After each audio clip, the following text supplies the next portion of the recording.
Gu Sanyong adalah perempuan dari keluarga miskin yang jadi korban penipuan suara karena kelalaian ibunya. Suatu hari, setelah menerima barang yang ditinggalkan mendiang ayahnya, Sanyong mulai merasakan keanehan. Orang-orang yang tidak disukainya, termasuk pelaku penipuan yang menguras tabungannya, tiba-tiba mati bunuh diri atau mengalami kecelakaan fatal.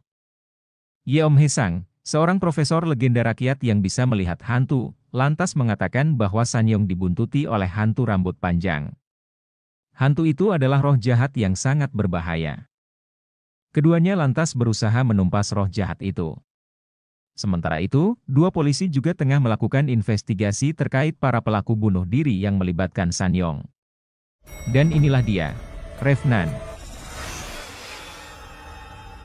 Film dimulai dengan memperlihatkan seorang pria pulang dalam keadaan ketakutan. Dia memasuki kamar dan mengunci pintu rapat-rapat.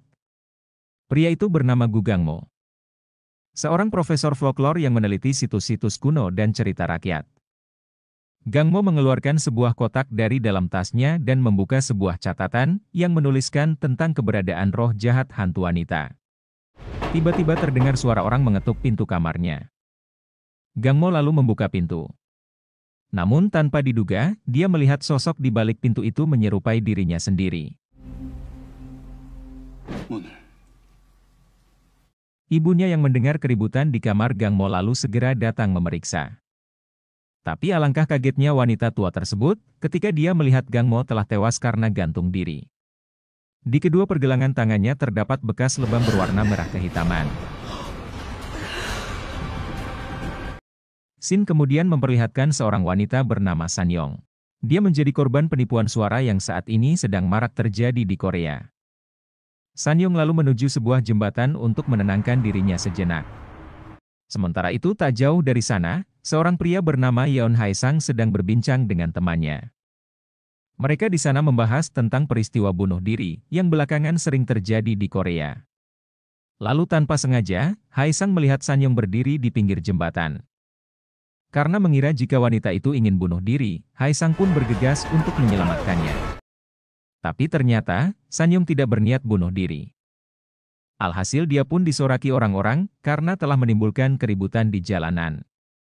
Namun Hae-sang seolah-olah tidak mendengarkan mereka semua, matanya tertuju kepada seorang pria yang keluar dari mobil di seberang jalan, lalu kemudian laki-laki itu pun melompat dari jembatan. Di tengah kegaduhan itu, Sanyong mendapat pesan dari ibunya, yang mengabarkan jika saat ini orang yang telah menipu mereka telah diamankan oleh pihak kepolisian. Sanyong segera menuju tempat tersebut, di sana telah banyak berkumpul orang-orang yang juga menjadi korban penipuan pelaku. Sanyong yang kesal berusaha untuk menghajar si pelaku, namun dia dihalangi oleh para petugas. Ketika kembali ke kediamannya, Hae-sang mendapatkan sebuah surat.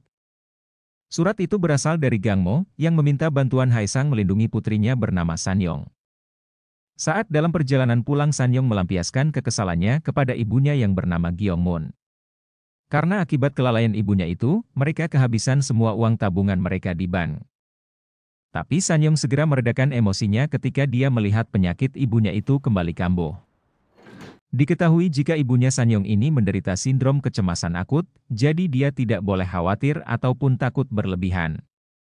Karena merasa bersalah, Gyeongmun berencana mencari pekerjaan paruh waktu. Tapi Sanyong melarang. Dia meminta ibunya tetap berada di rumah, agar mendapatkan istirahat yang cukup. Tiba-tiba Gyeongmun mendapatkan sebuah panggilan telepon, yang mengabarkan jika Gangmo telah meninggal. Tanpa pikir panjang lagi Gyeongmun pun lalu mengajak Sanyong pergi melayat. Diketahui jika Gyeongmun dan Gangmo telah lama bercerai. Namun dia merahasiakannya dari Sanyong, dengan mengatakan kepada putrinya itu jika ayahnya telah meninggal. Setelah memberikan penghormatan terakhir kepada Gangmo, Gyeongmun lalu mengajak putrinya kembali pulang. Tapi neneknya meminta izin berbicara dengan Sanyong berdua, karena ada wasiat Gangmo yang harus dia sampaikan. Sang nenek memberikan sebuah kotak kayu kepada Sanyong. Kotak kayu itu berisi aksesoris rambut dengan batu giok berwarna merah. Setibanya di luar rumah, Sanyong memperlihatkan benda pemberian neneknya tadi kepada Gyeongmun. Ibunya itu sangat marah. Dia lalu membuang aksesoris rambut tersebut dan meminta agar Sanyong tidak menerima apapun dari keluarga ayahnya itu. Awalnya Sanyong meluapkan kekesalannya atas tindakan ibunya itu. Namun karena takut penyakit ibunya kembali kambuh, Sanyong pun mengalah dan meninggalkan aksesoris rambut itu di sana. Di sana tanpa sengaja Sanyong bertemu Haesang. Pria itu melihat ada yang aneh dengan bayangan Sanyong, yang menandakan jika wanita itu telah diikuti oleh roh jahat. Dia lalu bertanya apakah Sanyong adalah putri Gangmo? Pertanyaan Haesang itu membuat Sanyong heran. Namun karena bus terakhir mereka telah datang, Sanyong pun buru-buru meninggalkan tempat tersebut. Haesang kemudian mendatangi tempat kerja Gangmo dulu. Di sana dia menemukan jika selama ini Gangmo mengerjakan sebuah tesis tentang praktek perdukunan di Korea. Tapi tesisnya itu banyak mendapat kritikan, karena isinya penuh dengan cerita hantu dengan sumber yang tak jelas. Haesang teringat kembali dengan surat yang dititipkan Gangmo kepadanya. Ketika sedang tidur, dari dalam cermin terlihat sosok wanita meninggalkan tubuh Sanyong. Bayangan itu pergi mengintai pria yang menipu Sanyong.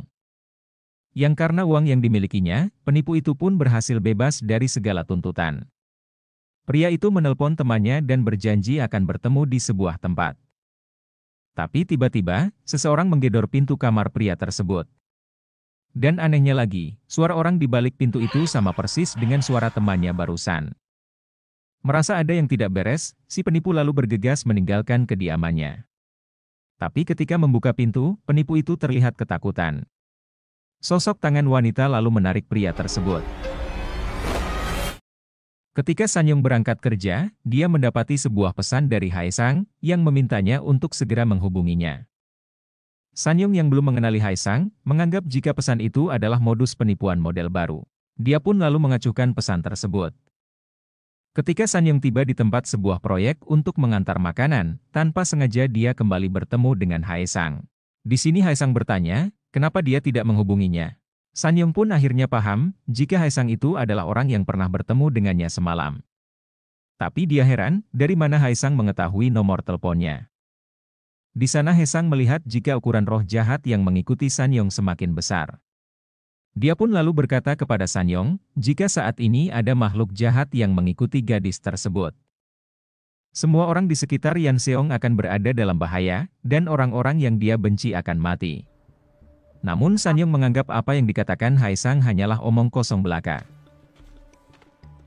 Ketika tiba di rumahnya, dua orang polisi datang menemui Sanyong. Mereka adalah Hongesai dan Munchun.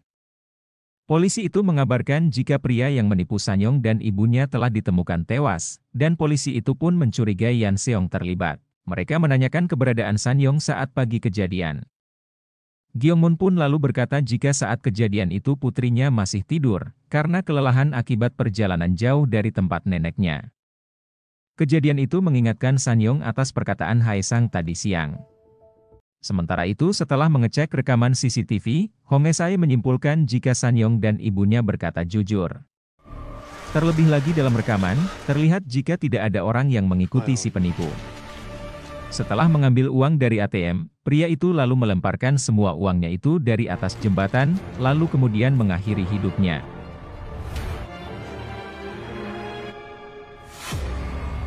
Scene memperlihatkan teman wanita Sanyong bernama Beksi, menyewa sebuah kontrakan.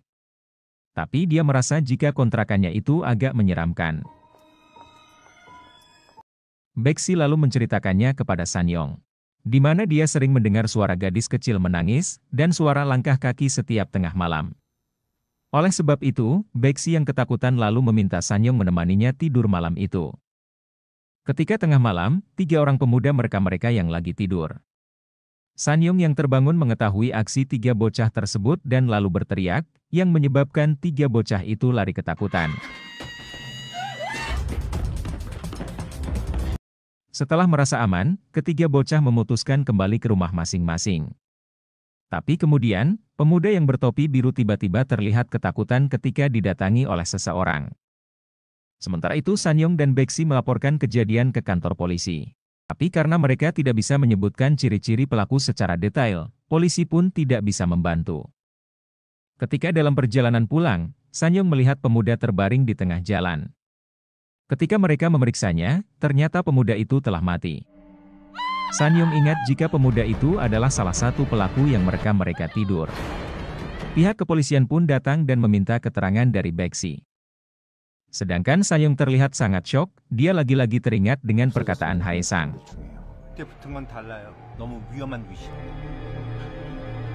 Keesokan harinya Sanyong pergi menemui Haesang yang sedang mengajar di sebuah kampus. Namun Sanyong dibuat kurang nyaman dengan tingkah aneh Haesang, yang selalu berkata jika dia bisa melihat hantu. Walaupun wanita itu berkata jika dia tidak percaya hantu, namun akhirnya lama-lama dia ketakutan juga.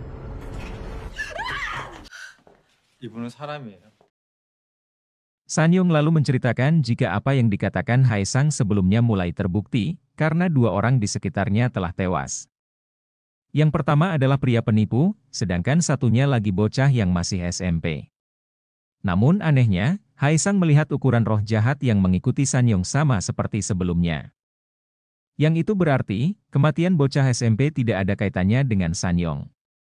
Mereka berdua lalu pergi mengunjungi rumah duka si anak SMP yang diketahui bernama Jinwook.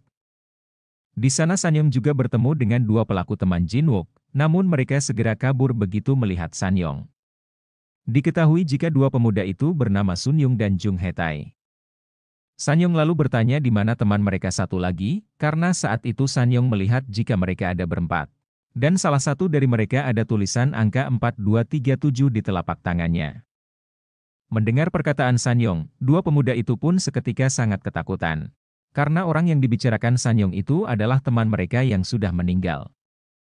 Sanyong berencana mengejar dua bocah itu yang kabur ketakutan. Tapi dia ditahan oleh Haesang, karena saat ini mereka telah diikuti oleh hantu.